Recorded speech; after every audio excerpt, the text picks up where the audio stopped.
Consciousness just is. That matter, energy, and space-time are different versions of consciousness. Matter is contracted consciousness. Energy is expanding, contracting consciousness. Space-time is expanded consciousness. At any time, Susan and I can get along, or we can go out back and kick the crap out of each other. One way is constructive interference. Waves come together and they add to each other. The other is destructive interference. So I can either expand or contract. Okay? A study was done in Fulton in California that shows curling photographs of a person's energy field. If two people are getting along, their energy fields expand. If they're not getting along, they contract. I like to make the analogy that it's like harmonics on a guitar. This is my 9-string guitar. After the 6th string, that's the 12th string. So you get the best of both worlds. You get full chords out to the 12th string. But you can still play lead. Like a regular guitar. Anywho, your physical body, your first octave, the emotional body with curling photography photographs. First octave. Your mental body above the emotional, second octave. And your intuitive body, third octave. So we are energy systems operating on different plateaus or octaves. And we are on a journey of evolving out of matter into energy.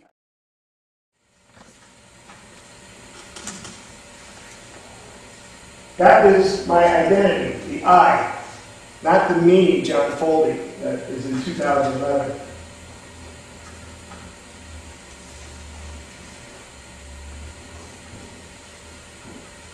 There is the African tribal woman, focused personality, one facet of our diamond.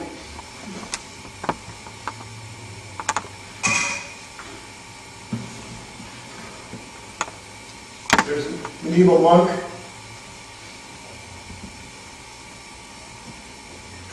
There's Joshua Fremont in the 1800s, and Jessica was my daughter.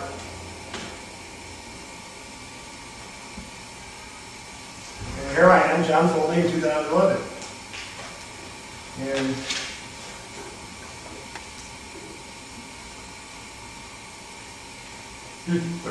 whatever other folks' personalities. At some point, I believe that you evolve to the point where you see all these movies simultaneously. I have a friend of mine, Michael Corso, who lost his eyesight at age 12. You can't argue for local justice, that there is karma, you reap what you sow, goes around, comes around, what you assume comes manifest, without addressing the greater justice. You reap what you sow, goes around, comes around, what you assume comes manifest, without addressing the greater justice. Michael Corso looks at his focused personality and says, Robert Anton Wilson took Freud's work, Carl Jung's work, Maslow's work, and built an 8-circuit model of consciousness. He says that we have 8 circuits, and they form these 7 orbital shells. So each focused personality is like an atom or an element that has different electrons in 7 possible orbital shells. Okay? The first circuit, Freud calls it the oral stage, Wilson calls it the survival circuit. And you're imprinted to be either the world is safe or not safe, depending on your conditions. If you're thrown into an orphanage and your needs weren't attended, you weren't given love, then you're imprinted that the world is not safe. When you're a toddler, the anal stage, or Wilson calls it the territoriality circuit, you're imprinted to be either dominant or submissive. And if you're imprinted that the world is safe and to be dominant, then you have this I'm okay, you're okay life attitude, famous book from the 70s. Right? Any other combination, I'm imprinted the world is not safe, but to be dominant. I call the I'm okay, you're okay, the Wally Cleaver attitude from Leave It to Beaver, where the world's not safe, but to be dominant, you have the I'm okay, but you're not okay, which is the Eddie Haskell. Right? To be a jerk. Right? The point is that there's different combinations of those first 2 circuits, and it sets up your life attitude. The third circuit is called the semantic circuit. You're imprinted to be either facile symbols or slow. Then the phallic stage in Freud is called the moral social sexual circuit. All cultures have these rites of passage to try to get you into this normal moral social sexual code of the culture. So it happens when you're hit puberty. Okay? The fifth circuit is called the psychosomatic circuit, where your mind and body become one. It's kind of Maslow's self-actualization. The sixth circuit is called the neurogenetic circuit. People like Martin Luther King and Gandhi, they were self-actualized, but they tried to get the entire species actualized. The meta-programming is similar to the Galileo holographic model. Your thoughts and events are phase-locked, therefore controlling your thinking to alter the probabilities of events.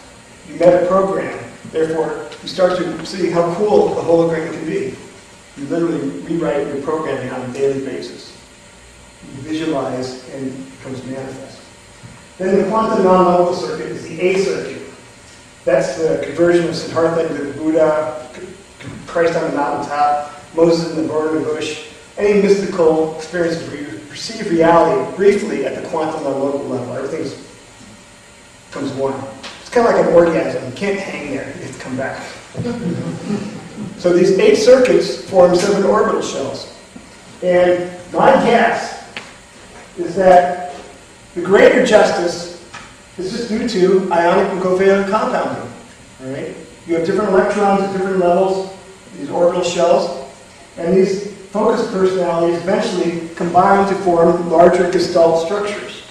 So the John Foley me is not the I observer that's going through this. At some point, I'm standing behind a projector watching all these 30 movies simultaneously. I'm seeing the connections and the greater justice involved. Otherwise, Michael Corso's blindness is just his bad luck. And that doesn't make sense to me. I don't believe that's the way the universe operates. So Golob says, you have a choice every moment. I can expand or contract. Susan and I can get along or not. Okay? I can be in your space or I can be contracted. I can be more matter-like. So the bottom line is there's certain things you can do in your day-to-day life, which is what we're doing here, is expanding our scope and depth of self-concept. You can think of the self-concept as a center tinker toy in that conceptual space. Right? You build all your other conceptual relationships from that. Right? And self-concept has a scope, the number of categories of experience you relate to, and depth, how much differentiation within each category. A personal example is I'm a pretty normal guy. God gave me one gift, and that's popcorn. I can make popcorn such that there's never any unpopped kernels, never any burnt kernels. I can taste popcorn and tell you exactly what brand it is. And some of my students at UC Davis actually tried to test me on that. They brought some popcorn in a plain paper bag for me to taste. I said, come on, Dr. Foley, how do you want this? I don't talk to action. I tasted the popcorn and I said, it's not Oracle for this reason, it's not Jiffy Pop for this reason, it's not TNT for this reason, it's Jolly Time. Holy shit. Now I am. Right? So within category popcorn, I've got a lot of depth. So we didn't mean popcorn. We'll make popcorn. And the point is, if you're broad and deep enough, you evolve out of the emotional part into the mental. Because if you're broad and deep enough, you have such a shock absorber. Some aspect of your self-concept is this. It doesn't reverberate through the entire structure. You don't like my theory? Try my popcorn. In other words, you become instant hammer. Can't touch this. That's what you want to be. Right? You want to get to the point where nobody can move you into anger, move you into the point where you're contracting. Right? You're okay with things.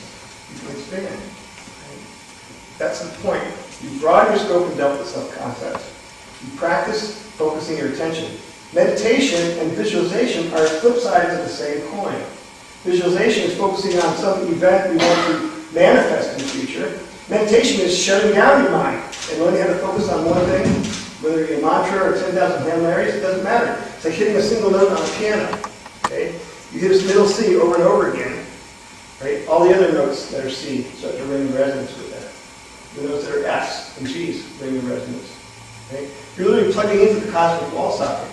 That's why people meditate, have more energy, better health, live longer, and are happier. Right? You learn to focus your attention. And by the flip side, you start to visualizing and manifesting the reality. You meta program. And the final thing is having unconditional positive regard. Every moment, you commit yourself to expand, to resonate, to have your energy fields expanded too. Now, we've already had an equation that equates matter and energy. Right? Einstein worked that out. Okay. Turn this on.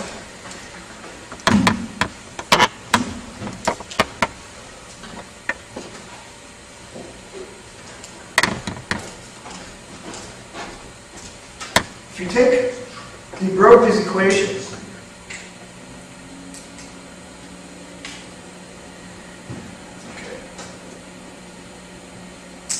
de Broglie took Einstein's equation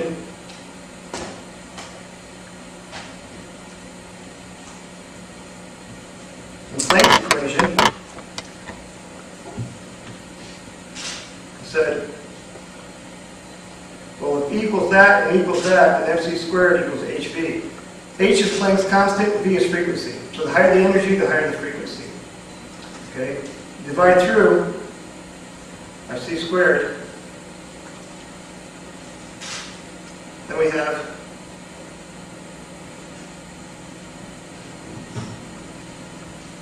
you put this quantity of mass into Newton's equation, where communications of force, concepts have mass, accelerations and rate of change with the concepts move.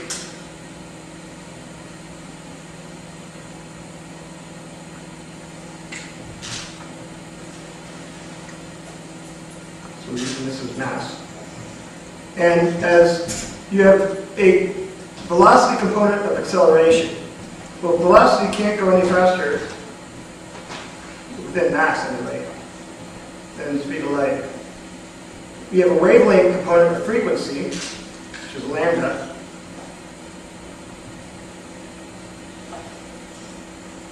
Planck's constant is the smallest unit of space that has any meaning. Wavelength can't get any smaller than Planck's constant. So as these variables approach their constants, we have now linked energy, space-time,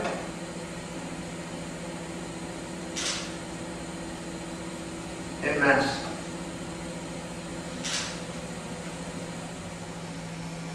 So we have a mathematical model of consciousness being a primary state. We don't know what it is, but we know that it has an internal reality, our thoughts.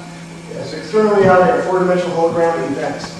We're hypothesizing that they're phase-locked, that the repeat-so, karma, goes around, comes around deal. There's your internal reality, external reality, as frequency interference patterns follow the principle of rhythm entrainment, they're phase-locked. Therefore, changing your thoughts change probabilities of events. I still can't visualize the shit out of being Superman, but we're on our way towards that. Okay? But in the meantime, we have a model that logically shows us why it's a good idea to be a nice person, to take control of your own actions, to visualize your reality, to make your scope and depth expand, so that eventually you evolve out of negative emotions, and then you spend all your time focusing on creating. And then life becomes pretty much a joy at that point. Any questions?